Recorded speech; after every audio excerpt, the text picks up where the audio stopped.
కఫినీ వస్త్రము ధరించి భుజముకు జోలి తగిలించి నింబవృక్షపు ఛాయలలో ఫకీరు వేషపు ధారణలో కలియుగమందున వెలసితివి. త్యాగం సహనం నేర్పితివి. షిరిడీ గ్రామం నివాసం భక్తుల మదిలో నీ రూపం.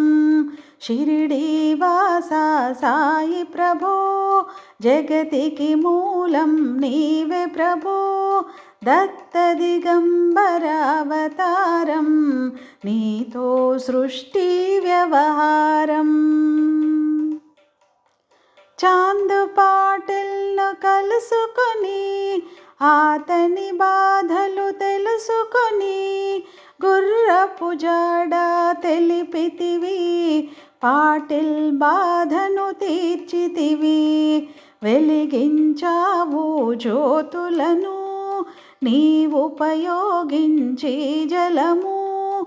అచ్చెరు వందెను ఆ గ్రామం చూసి వింతైన దృశ్యం. షిరిడీ వాస సాయి ప్రభో జగతికి మూలం నీవే ప్రభో.